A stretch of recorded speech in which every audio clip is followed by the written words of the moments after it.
This operation was highly classified so that at H hour, the enemy would see one thing: speed, surprise, and violence of action.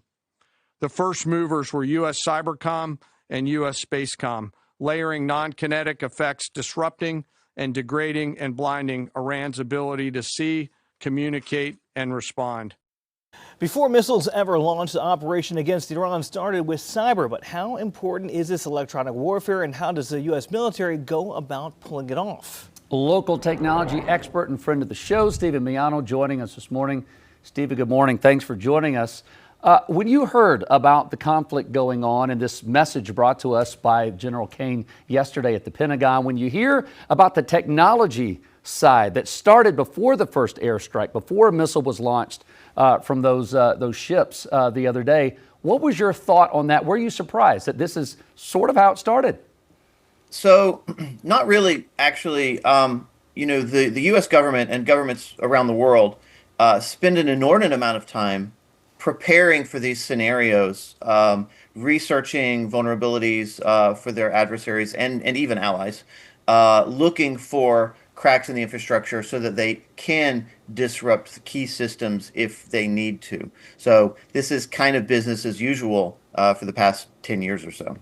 Well, Stephen, talk about, unfortunately, wars have been fought since the dawn of time, right? How has this technology evolved, especially in the past couple of years, with being able to essentially blind an enemy and keep them from knowing what you're going to do?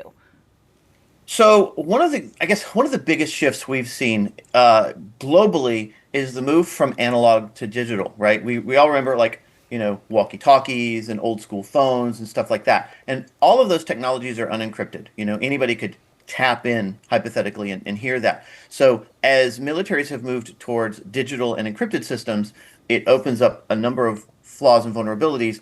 If you can disrupt those systems, you can essentially disrupt the nervous system of the military organism. If a unit can't communicate with command, they don't know if those are friendlies over the hill or if they're about to be bombed. They don't know. They're blind. And as we've moved digital, a lot of those older systems have just kind of evaporated, both for military and for civilian. Stephen, is this somebody, or a group sitting in Quantico, kind of in that's what you think, in kind of a bunker, doing some cyber hacking here? How is this pulled off? Is that, because this is all foreign to us, how is that even pulled off in terms of taking away an enemy's ability to see and fight? Is it literally just people sitting and hacking their infrastructure? I mean, to a degree, yeah. Cyber command exists for that purpose, both to defend us against these kind of incursions, and a number of which have been reported in recent years, and also to investigate, prepare, and penetrate the defenses of adversaries. Space command is strongly tied to that because so much of our digital infrastructure is satellite-based. And it's not just communications. You also have satellite imagery is used for troop movements, to look at a theater of war, drone command. All of these systems, they're going through satellites now. Not just Starlink, which we hear about and read about in the civilian sector, but there are military systems, GPS guidance for munitions, self-guidance for some of these weapons that you can see. If you can disrupt those with a guy in a room hacking away, or damaging a key infrastructure, an electric grid, communication system. So yeah, kind of. I mean, we don't know the specifics, obviously, but yeah, they're dudes in rooms, typing away, and also doing research on satellite systems, space systems, how to disrupt those as well.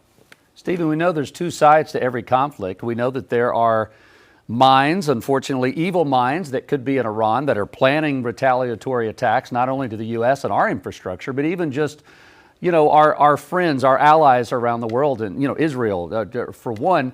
What do you see chief technology officers, CTOs here in the States or elsewhere, what do you think they're doing right now to try to protect their infrastructure from any kind of attack? Because as we said right before we came on, you mentioned that Iran even blacked out their own people right before the attacks happened. So what could we see back towards us? That's a great question, and I'm sure that is something that Cyber Command will be looking into, because that's the purview, the defense side, of their responsibilities. But on the civilian side, technology officers, IT departments for these big companies, hospitals, utility systems, they're going to be on high alert. Iran on their social media has indicated some threats of action, saying that they're everywhere and things like that. So that is certainly a concern. That's probably not just bluster. So I'm sure there's a lot of tension and worry for these organizations, because they're targets right now, and that's something they need to be aware of and be as prepared for as possible. Stephen, Jason kind of talked about it in his question to you, and we were talking about this as well. When the Iranian citizens are under this blackout, and if somebody were to come out with the cyber attack against us, what would we notice first? Would it be something as simple as, I'm trying to send a text message, and the text message isn't coming through, I can't surf on the internet? What would it look like?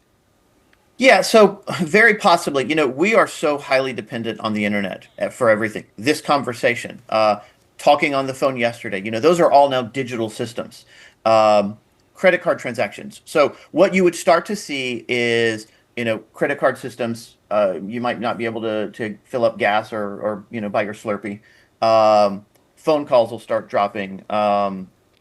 Text messaging and instant messaging, browsers, sites will start not loading, depending on how the attack is designed and how it's targeted.